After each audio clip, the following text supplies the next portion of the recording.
नमस्कार, मैं हूं चंदन कुमार। स्वागत है आपका अंग महाजनपद के सबसे बड़े प्लेटफॉर्म अंगवानी.com पर।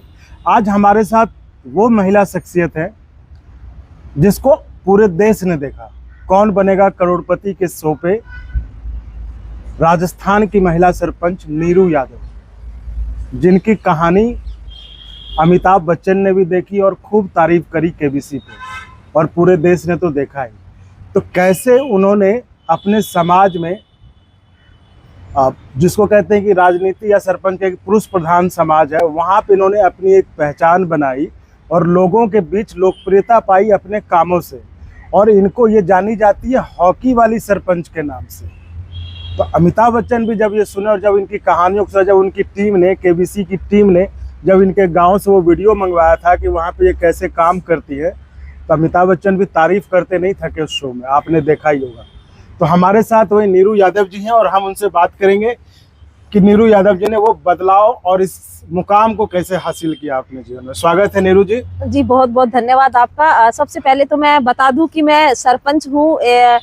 मेरी पंचायत का नाम है वो लांबी अहीर है और राजस्थान के झुंझुनू जिले में ये पंचायत पड़ती है। और मैंने अपने सफर की शुरुआत ऐसी की कि मेरे को कुछ ना कुछ शुरू से ये था कि कुछ अलग, कुछ हटके करना है, एक सामाजिक तौर पे भी कुछ अच्छा मेरे को करना है। तो और जब मैं शादी करके गांव के अंदर आई तो मैंने देखा कि बहुत सी जो योजनाएं हैं, कहते हैं कि सरपंच ही एक वो माध्यम होता है जो भी सरकार की जितनी भी योजनाएं होती हैं उनको धरातल पे उतारने का जो काम जो है वो सरपंच करता है, क्योंकि हमारा डायरेक्ट जो संवाद है वो पब्लिक के साथ होता है डायरेक्ट। तो एक वो वाली चीज थी कि कहीं ना कहीं पंचायत के अंदर वो सब चीजें नहीं हुई थी। और दूसरा, महिलाएं जो हैं वो मेरे पंचायत की, वो पंचायत घर तक आती नहीं थी अपनी छोटी छोटी समस्याओं को लेकर। तो फिर एक विचार आया मन में सरपंच का चुनाव लड़ने का। और जब जिस टाइम मैंने चुनाव लड़ा उस टाइम रिजर्व सीट थी, महिला सीट थी, तो मैंने चुनाव लड़ा और परिवार वालों के सामने जब इच्छा जाहिर की तो बहुत इन्होंने भी साथ दिया, सपोर्ट किया कि ठीक अगर तुम करना चाहती हो। इन्होंने मतलब हाँ, मेरे हस्बैंड ने साथ दिया। और अब तो आप हस्बैंड ने खिचड़ी महिला तो नहीं कि इन्होंने। अच्छा, मेरे हस्बैंड ने भी सपोर्ट किया और मेरे परिवार ने भी काफी इसका सपोर्ट किया। और परिवार और गांव के सपोर्ट के कारण ही आज मैं सरपंच अपनी पंचायत की चुनी गई। कब आप चुनी गई सरपंच? मैं सरपंच चुनी गई थी 3 अक्टूबर 2020 को। 2020 में? हाँ, मैं तब से आप सरपंच, पहली बार आप चुनी गई? हाँ, पहली। तो हॉकी वाली पंचायत आपको क्यों कहते हैं? हॉकी वाली सरपंच मेरे को हॉकी वाली सरपंच मेरे को इसलिए कहते हैं क्योंकि जब मैं सरपंच बनी तो मेरे को, क्योंकि मेरा भी, मैं जिस प्रदेश से आती हूँ हरियाणा प्रदेश, वहाँ पे खेलों का काफी रुझान रहा है। और मुझे भी मेरा जो मायका है वो राजस्थान बॉर्डर के ऊपर पड़ता है। तो हमारे क्षेत्र में कहीं ना कहीं सुविधाएं की ऐसी कमी हो जाती है कि हमारे क्षेत्र के बच्चे, मायका मेरा पड़ता है नारनौल, महेंद्रगढ़ जिले में, हरियाणा के। तो मुझे बड़ा शौक था खेल वगैरह का, हॉकी खेलने का मुझे बहुत शौक था। लेकिन वो कहते हैं कि कुछ परिस्थितियां ऐसी होती है कि आप अपने सपने पूरे नहीं कर पाते। तो जब मेरे को ये पता लगा कि मेरी पंचायत में भी कुछ लड़कियां हैं जो स्कूल टाइम में हॉकी खेलती थी और बड़ा प्रतिभा उनके अंदर है, लेकिन क्योंकि सुविधाएं नहीं है और परिवार सपोर्ट नहीं कर रहा, उस वजह से वो लड़कियां जो है वो घर बैठ गई थी। तो जब मेरे को ये बात पता चली तो मैं उन लड़कियों से जाके मिली और कहीं ना कहीं मैंने अपने सपने को उनके अंदर देखा कि मैं नहीं पूरा कर पाई तो लेकिन इन लड़कियों के माध्यम से इनको सपोर्ट और सुविधाएं मैं दे सकूं। तो उसके लिए मैंने अपने सरपंच की जो सैलरी थी वो मैंने उन लड़कियों के लिए डोनेट कर दी। मैं सैलरी सरपंच की लेती नहीं हूँ। अच्छा, और हाँ, अभी तक नहीं लेती? नहीं, अभी तक भी मैंने नहीं ली है। वो मैं जब मेरी सैलरी मुझे मिलती है तो मैं उनके खेलों में वो लगा देती हूँ। तो फिर मैंने उनके लिए हॉकी के जो उतनी भी स्टिक वगैरह, गोलची किट वगैरह, वो सब मैंने, हॉकी का जो भी सामान था वो सब उनको मैंने अवेलेबल करवाया। ड्रेस मैंने अवेलेबल करवाई। शुरुआत के टाइम में हमारे पास, क्योंकि सरपंच का भी एक दायरा होता है, हमारे पास इतना बजट नहीं था और हम सब कुछ उस सरपंच के कोटे से या उस बजट से नहीं कर पाते हैं। तो उस समय जब हमने प्रैक्टिस करनी शुरू की थी तो हमारे पास ग्राउंड नहीं था। तो मैं उनको लेके जाती थी। हमारी पंचायत से 10 किलोमीटर दूर एक प्राइवेट यूनिवर्सिटी पड़ती है जिसमें वो हॉकी का ग्राउंड था। तो मैंने वहां से उनकी खेलने की शुरुआत की। अच्छा। उनको दोनों टाइम लेके जाती मैं लड़कियों को खिलाने के लिए। तो फिर मेरे इन एफर्ट्स को देखकर और फिर उसके बाद राजस्थान में जो ग्रामीण ओलंपिक खेल हुए तो हमारी लड़कियां डिस्ट्रिक्ट लेवल तक खेली और ब्लॉक लेवल पर वो विजेता भी रही। तो काफी खुशी मेरे को महसूस हुई और मेरे इन एफर्ट्स को देखते हुए ही वहां फिर मेरा नाम हॉकी वाली सरपंच के रूप में पड़ गया और सब मुझे हॉकी वाली सरपंच ही बोलने लग गए।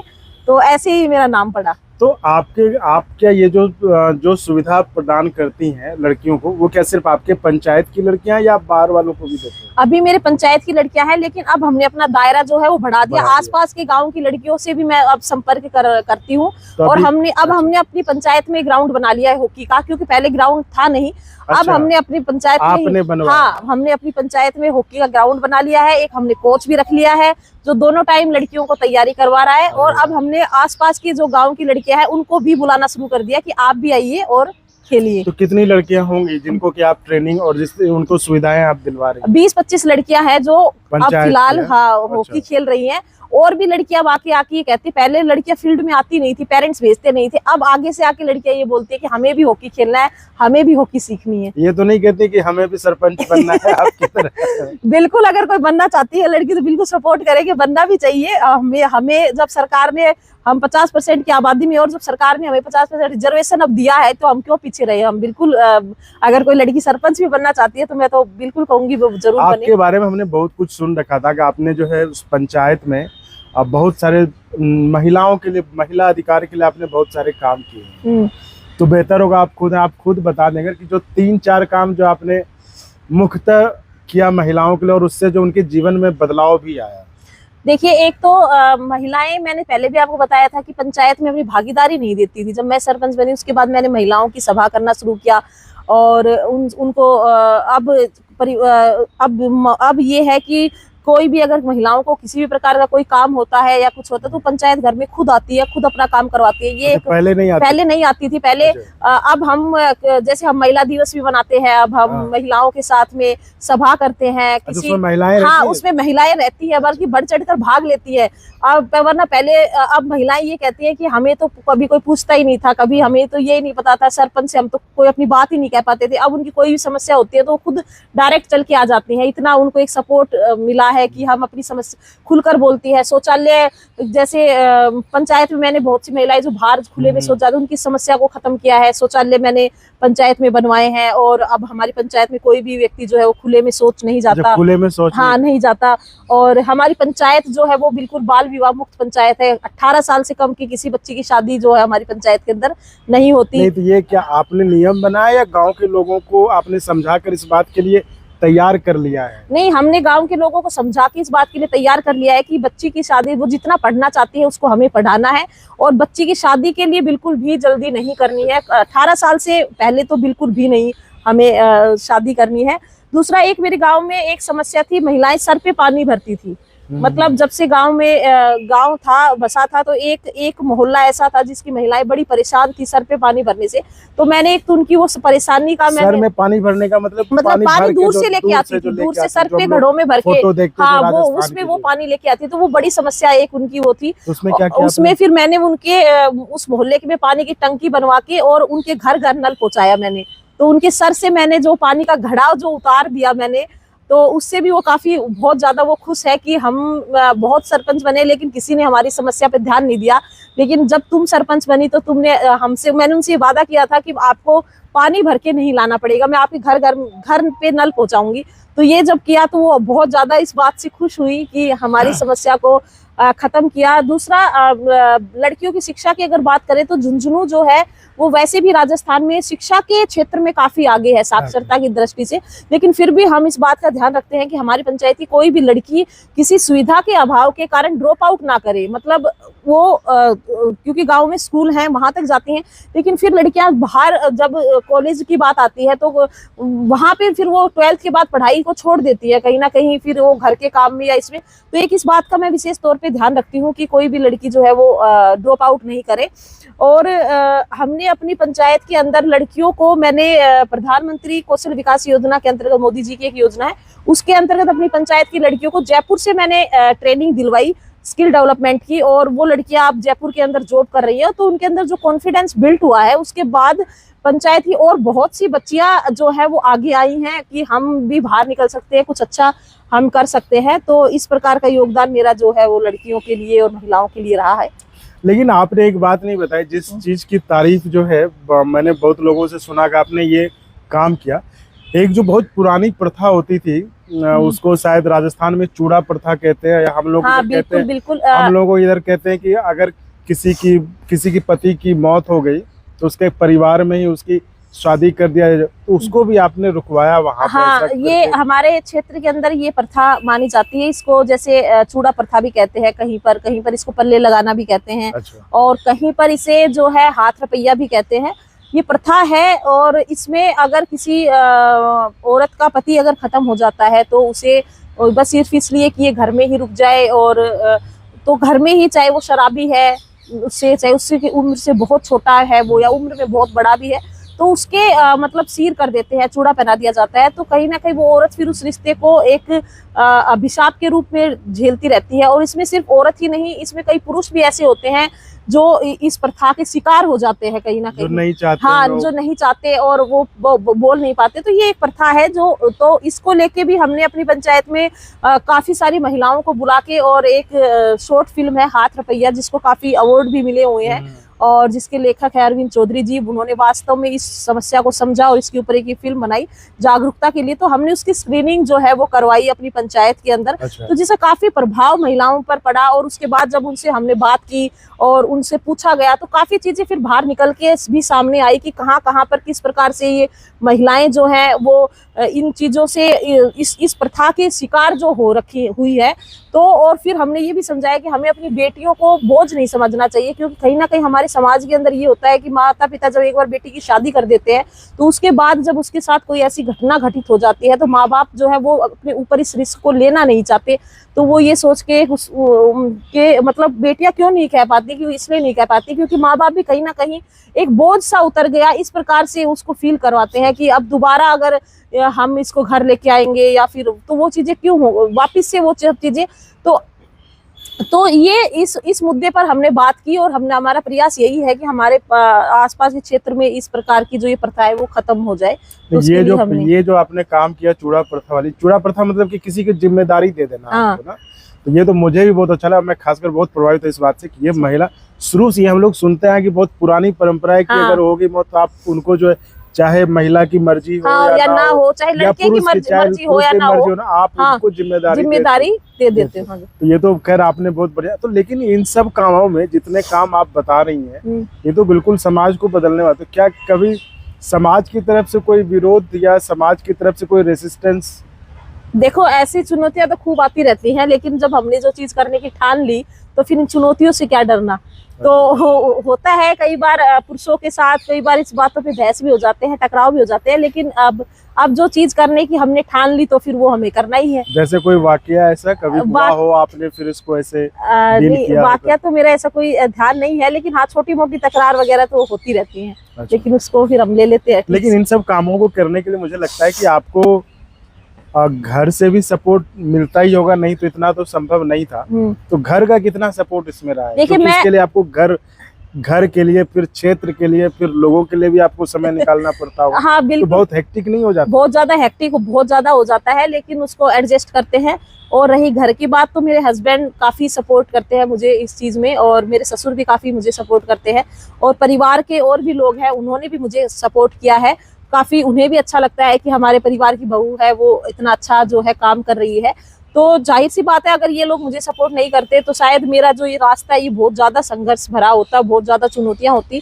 तो अगर आपके साथ आपका परिवार खड़ा है तो आपके लिए जो उन चुनौतियों का सामना करना थोड़ा आसान हो जाता है। तो इसलिए मैं अपने आप को इस बात के लिए बड़ी खुशनसीब मानती हूँ कि, पर जो महिलाएं जिनको परिवार का सपोर्ट नहीं मिलता, मुझे लगता है वो बहुत ज्यादा चुनौतियों का सामना उनको करना पड़ता होगा।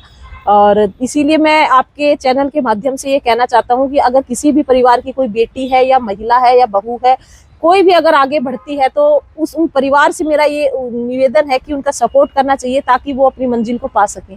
आपने एक चीज नहीं बताई, और कि जब आप चुनाव लड़ रही थी 2020 में, तो आप शायद उसमें प्रेग्नेंट थी। हाँ, गर्भवती थी मैं। और बेबी शायद डिलीवर हुआ था आपके चुनाव जीतने के अगले दिन ही। तो हाँ। इन सब समय में आप कैसे इतना मैनेज कर पाए? तो चुनाव प्रचार में जाना, लोगों से मिलना, मतलब प्रेग्नेंट होने के समय भी वो समय बड़ा क्रिटिकल होता है, तो आप कैसे कर पाते थे? बिल्कुल, वो समय बड़ा चुनौती भरा था और बड़ी थकान भी हो जाती थी। लेकिन जैसे कि मैंने आपको बताया परिवार का सपोर्ट रहा, उस टाइम में मेरे परिवार ने मुझे बहुत ज़्यादा सपोर्ट किया। मेरे परिवार की जो महिलाएं हैं, मैं उनका भी बहुत दिल से मतलब जो है शुक्रिया अदा करती हूँ कि उन्होंने इस चीज़ को बहुत अच्छे से संभाला।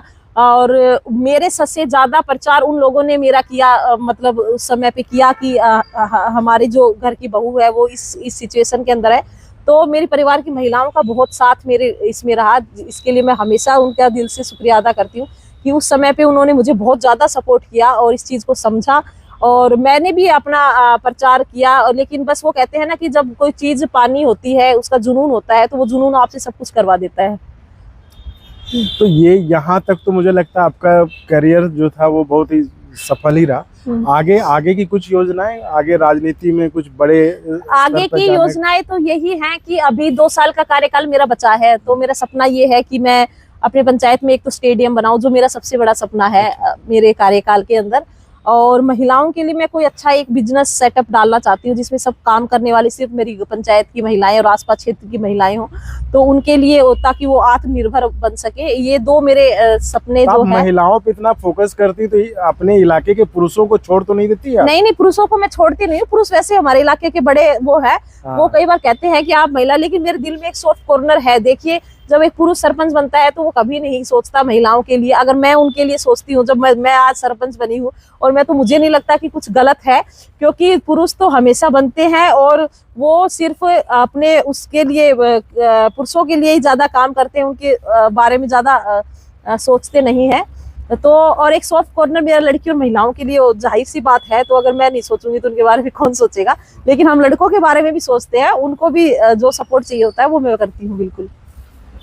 तो इसके तो यहाँ पे इसके आगे आप अभी नहीं सोच? इसके आगे भी हम सोच रहे हैं, अगर राजनीति में अभी तो अपना कार्यकाल अच्छे से करने का है, लेकिन हाँ मौका मिलेगा तो बिल्कुल विधायक का भी चुनाव लड़ेंगे और आगे भी राजनीति में अपना करियर लेके जाएंगे। मतलब आपने रखा है कि किसी राजनीति अगर में हाँ बिल्कुल मौका मिलेगा तो जरूर करेंगे। ये महिलाओं को हमेशा आप फोकस करते हैं कि मैं महिलाओं के लिए स्टेडियम, हॉकी वाली सरपंच नहीं, देखिए स्टेडियम अगर बनेगा तो उसमें लड़कियां भी खेलेंगे और लड़के भी खेलेंगे, वो दोनों के लिए है। मैं जानना चाहता हूँ क्या कहीं कुछ ऐसा आपके जीवन में कोई ऐसा वाकया हुआ था या कोई घटना था जिससे आपको लगा कि नहीं महिलाओं को बहुत ज्यादा जरूरत है, और आपने जितने देर अभी हमारी बात हुई जितनी देर उसमें आपने महिला पे बहुत फोकस किया? ठीक है, उससे कोई हमें भी आपत्ति नहीं, अच्छी बात है आप कर रही हैं और बढ़िया करें, भगवान आपको खूब ताकत दें, समझ दें ताकि आप कर पाए। लेकिन मैं जानता हूँ क्या आपके जीवन में कुछ ऐसी घटना, कोई वाकया हुआ था कि जिसके कारण आप महिलाओं पे बहुत ज्यादा कि उनका ये होना? देखिए वाकया, जैसे आपने कहा था कि हॉकी में नहीं खेल पाई थी, तो वो अगर आप बता पाए। नहीं, सपोर्ट नहीं मिला हमें, तो सुविधाएं भी नहीं मिली। और मैंने बताया परिवार फैमिली जो मेरी थे वो एजुकेशन के क्षेत्र में ज्यादा थी, तो उन्होंने भी हमेशा यही फोकस रखा कि आप एजुकेशन पे ज्यादा ध्यान दो, पढ़ाई करो, ज्यादा खेल पे। तो ये एक कारण रहा मेरा ना खेल पाने का। और कुछ हमारे पास भी सुविधाएं इतनी थी नहीं, और क्योंकि पश्चिमी हरियाणा से मैं आती हूँ तो वहाँ खेलों के लिए इतना ज़्यादा ना ग्राउंड का कुछ था ऐसा। तो ये वाली चीज़ थी। एक दूसरा आपने कहा कि महिलाओं के प्रति मतलब आपके मन में ऐसा क्यों है, वो इसलिए है क्योंकि अगर मैं पंचायत की बात करूँ तो किसी भी प्रकार की कोई मुद्दा अगर हो जाता है, या अगर मान लीजिए परिवार में भी कोई मुद्दा हो गया, या पति पत्नी के अंदर भी कोई मुद्दा हो गया और कोई झगड़ा हो गया, तो जब वो गांव की जो पंचायत जब बैठती है तो वहाँ महिला की तो सुनी ही नहीं जाती। वो उसकी गलती ना होते हुए भी उसी को इतना गिल्ट फील करवा दिया जाता है जिसकी कोई हद नहीं है, उसकी तरफ कोई बोलने वाला नहीं होता। इसलिए मैंने तो बिल्कुल ये सोचा हुआ है कि ऐसा कोई मुद्दा आ जाए, एक बार एक पति पत्नी की लड़ाई का मुद्दा आ गया ऐसा कि मतलब, तो वहाँ पे सब लोग आकर के सब पुरुष आकर बैठ गए, उस महिला की तरफ बोलने वाला कोई नहीं, वो उसको अपनी बात ही नहीं रखने दे रहे कि वो वहाँ बैठे हैं, तो मैं वहाँ जाके बैठ जाती हूँ कि आप ऐसा कैसे कर सकते हो भाई, इसकी जब कोई गलती नहीं है, इसका पति है वो शराबी है, इसको मारता है, इसके साथ डोमेस्टिक वायलेंस वो करता है, उसके बाद आप इसी के अंदर कमियां निकालते हो। तो वहां जाकर फिर खड़ा होना पड़ता है कि आप महिला को ऐसे कमजोर समझ के आप दबा नहीं सकते हो। तो वो आवाज बनने की आवश्यकता है ना। वहां तो फिर पुरुष प्रधान समाज हावी हो जाता है कि आप उसी को मतलब वो सब कुछ बर्दाश्त करे, तो वो क्यों बर्दाश्त करे। तो आपने कहा ना आप महिलाओं के लिए, तो पुरुषों के लिए तो बोलने वाले बहुत है, उनके लिए भी तो कोई होना चाहिए ना बोलने वाला। इसलिए तो आपका कोई संदेश देश की महिला सरपंचों के लिए और फिर महिलाओं के लिए भी, उनको क्या बिल्कुल, महिला सरपंचों के लिए तो मेरा संदेश ये है कि जब हमारा जब रिजर्व सीट जब आती है, तो हमारे पति है या परिवार से ससुर है या कोई भी है, वो हमें आगे खड़ा कर देते हैं, हमारे नाम से चुनाव लड़ लेते हैं और उसके बाद आपको वो पीछे कर देते हैं और खुद आके हो जाते हैं एसपी बन के या पीपी बन के कि हम जो है वो सरपंच। तो आप अपने अधिकारों को पहचानिए कि आपके नाम पे जब चुनाव लड़ा गया है और आप लोगों को, आपसे भी उम्मीदें होंगी, आपकी पंचायत की महिलाओं को भी आपसे उम्मीदें होंगी कि हमने एक महिला सरपंच को चुना है तो वो हमारे लिए बोले या हमारे लिए कुछ काम करे। तो बिल्कुल महिला सरपंचों को अपने अधिकारों को जानना चाहिए, आगे आना चाहिए। और काम कोई ऐसा नहीं है, अगर आपको नहीं आता तो आप उस चीज को सीखिए, आप उनकी मदद लीजिए, लेकिन अपना काम है तो आप खुद करिए। आपको अपने आप का अपना नाम करने का एक मौका मिला है तो उस मौके को आप जाने मत दीजिए। वो 5 साल फिर वापस नहीं आएंगे। आपको अपने आप को प्रूव करने के 5 साल ही मिले हैं, तो उसमें अपने आप को प्रूव करना चाहिए। और वैसे मैं महिलाओं को ये संदेश देना चाहूंगी कि हम किसी से कम नहीं है। आज 50% की आबादी के अंदर है हम, तो सभी महिलाएं जो भी अपने जीवन में कुछ करना चाहती हैं, तो लोग क्या कहेंगे इस बात पे ध्यान ना देने की बजाय अपने काम को अच्छे से करें और अपना नाम करें। तो ये थी नीरू यादव जी के साथ खास बातचीत, जिसमें नीरू यादव जी ने बताया कि उन्होंने सफ़र की शुरुआत कैसे की राजनीति में। जाहिर है बिना घर के सपोर्ट के कुछ नहीं होता, तो उनको घर का सपोर्ट भी मिला और उन्होंने जो देखा कि महिलाओं को क्या क्या झेलना पड़ता और महिलाओं को क्या क्या सुविधा नहीं मिलती, शायद वही घटनाएं इनके लिए जो है सोर्स ऑफ इंस्पिरेशन बनी और अपने क्षेत्र में इन्होंने महिलाओं के लिए इतना काम किया। सामान्यतः माना जाता है, इनकी बातचीत से ये भी पता चला कि सामान्यतः माना जाता है कि समाज में हमने महिलाओं को सरपंच जो है जिता दिया और उस पर्दे के पीछे से जो है उनके घर वाले पति या कोई घर वाले काम करते हैं। लेकिन नीरू यादव जी ने यह भी बताया कि नहीं, वो आज के ज़माने की महिला हैं, पढ़ी लिखी महिला है और उन्हें किसी की ज़रूरत नहीं। अगर वो चुनी गई हैं तो वो खुद के दम पे काम कर रही हैं और समाज के लिए काम कर, और जिनके लिए चुनी गई हैं उनके लिए काम कर रही हैं। तो धन्यवाद नीरू यादव जी, बहुत अच्छा लगा आपसे बात करके। भगवान आपको खूब ताकत और संबल प्रदान करे कि आप और काम करें और राजनीति में या भविष्य में जहाँ जाना चाहे आप और आगे बढ़ें। धन्यवाद।